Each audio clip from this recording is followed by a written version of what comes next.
አንዱ ምን ይላል ቤት ለመግዛት እየዞርኩ ከርሜ ነበረና የሆነ መስጂድ አጠገብ ቆንጆ ቢላ ቤት አገኘሁኝ።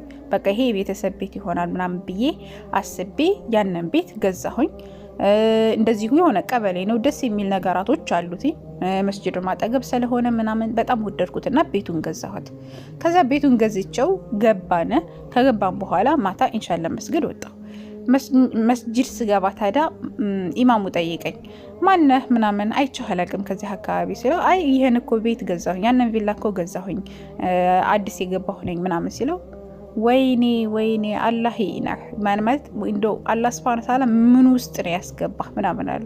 ምን ነው ሲለው፣ ጎረቤትህ እኮ በጣም መጥፎ ሰው ነው እና ከዛ አጠገብ እንኳን ያኔ ቤቱን ሽጠው የሄዱት ራሱ በሱ ምክንያት ነው ምናምን አሉት ማለት ነው።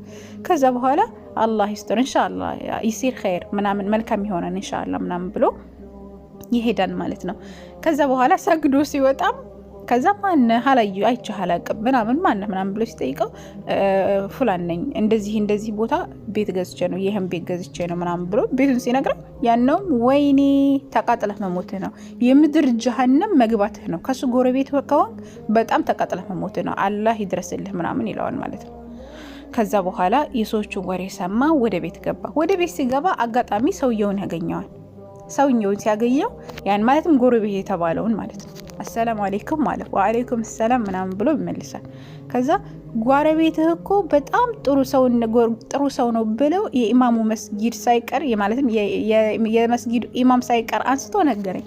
በጣም መልካም ሰው እንደሆንክ ነገረኝ። አንድ ሰውም ከሰግጄ ስወጣ ያንተ መልካምነት በጣም ነገረኝና ከቀበሌው ሰው በጣም ተወዳጅ ሰው ትመስለኛለህ ይላል ሰውየውን ማለት ነው። ማለትም ይሄን ጎረቤት የተባለው ከዛ ሰውየውን በጣም ተደሰተ፣ ተገረመ። ማለት እውነትህን ነው ሲለው፣ አዎ እውነቴን ነው፣ በጣም ነው የገረመኝ። እኔ ራሱ እንደዚህ አይነት ጎረቤት በጣም እፈልግ ነበረ፣ አንተን ስለሰጠኝ አላህን አመሰግናለሁ። እንደዚህ አይነት ደግ ሰዎች በጣም ሩቅ ናቸው ብሎ ይመልስለታል። ከዛ ሰውየውን በጣም ተደሰተ። ፍቃደኛ ከሆን ከኔ ጋር እራት ብንበላ በጣም ደስ ይለኛል ይለዋል። ከዛ በኋላ እሺ አለው።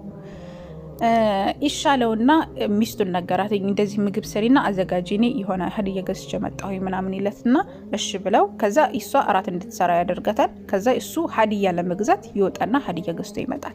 ከዛ ሰውየውም ይመጣል። ሰውየው ሲመጣ እኔም ብቻ ነው እንደ ጋበዝከኝ ሲለው፣ አዎ አንተ የለየት ያልክ ሰው ነህ፣ ይገባሃል፣ ደግሞ ለአንተ ብቻ ነው እራቱን ያዘጋጀሁት፣ ምክንያቱም በጣም ጥሩ ሰው ስለሆንክ እንደዚህ አይነት ሰዎች ሊመሰገኑ ይገባቸዋል ብዬ ስለማስብ ለዛ ነው በስኮ አንተም ብቻ ይለዋል። ሰውየውም በቃ የለም በጣም ተደሰተ። ከዛ ያን ሀዲያውንም ሰጠው፣ ከሀዲያ ምናምን ብሎ ሰጠው። በቃ ስለተዋወቅን በጣም ደስ ብሎኛል፣ አንተን የመሰለ ጎረቤትም ስላለኝ አላህን አመሰግናለሁ ምናምን አለው ማለት ነው። ከዛ ሰውየውም በጣም ተደሰተ።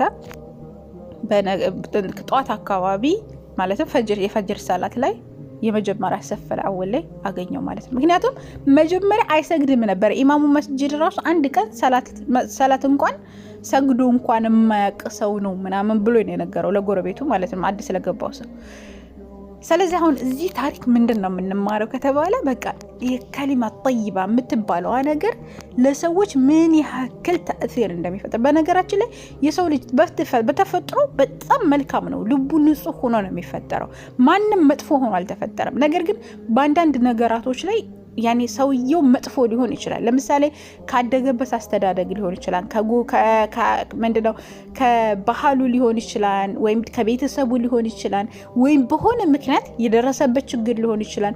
ብቻ በጣም አንድ ሰው መጥፎ የሚሆነው በሆነ ምክንያት ተነሳስቶ ነው። ገብቶቻል?